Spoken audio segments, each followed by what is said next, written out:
Bonjour Vincent. Bonjour Dimitri, bonjour à tous. Alors est-ce qu'avec la décision des Occidentaux de livrer des chars lourds à l'Ukraine, les fameux léopards allemands, est-ce qu'un cap, et puis les Abrams américains d'ailleurs, est-ce qu'un cap a été franchi, Vincent ?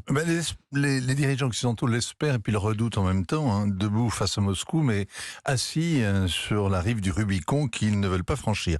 Quand Joe Biden ordonne de livrer une trentaine de chars Abrams avec toute leur logistique, il ajoute aussitôt qu'il ne faut pas y voir une menace offensive contre la Russie. Alors, il faudra le rappeler aux soldats russes dans leurs tranchées, quand ils verront ces monstres blindés débouler sur le champ de bataille, ils les verront sans doute comme une menace tout à fait offensive, juste avant d'être transformés en chaleur et lumière.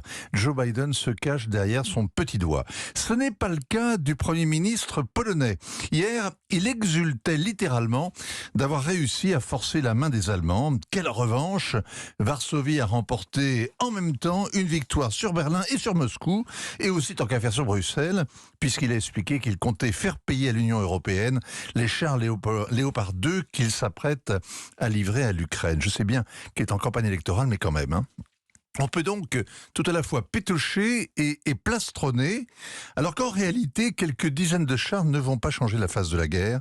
Au mieux, dans quelques mois, un corps blindé mécanisé servira de fer de lance pour la reconquête, pour sortir de la guerre d'usure acharnée, mais on n'en est pas là. Il y a 1000 problèmes à résoudre avec ce matériel disparate qui a de quoi faire pleurer un logisticien. Vincent, il y a une dimension symbolique dans ces livraisons de chars, davantage que militaire. Il y a un culte du tank.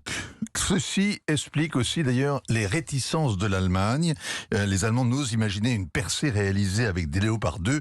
Est-ce que les Russes feront de ce symbole la guerre éclair menée par des blindés allemands? Le char lourd donne l'illusion de l'invincibilité. Les Russes eux-mêmes y ont succombé l'an dernier. Seul le roi du champ de bataille, en vérité, ne peut pas faire grand-chose. Il a besoin de quantités gargantuesques de carburant, d'une maintenance irréprochable, d'une logistique massive, et il n'arrive à rien s'il n'est pas déployé avec le soutien de l'infanterie ou de moyens aériens. Les Russes en ont perdu 700.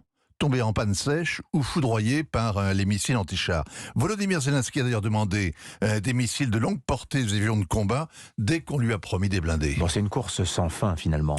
C'est le principe même de la guerre. Ce qu'on voit aussi, c'est que la France et le Royaume-Uni se retrouvent pris de court. Ils ont laissé leur parc de blindés vieillir sans renouveler leur Leclerc et leur Challenger 2 dont ils n'avaient pas besoin pour guerroyer contre les djihadistes au Sahel ou en Afghanistan.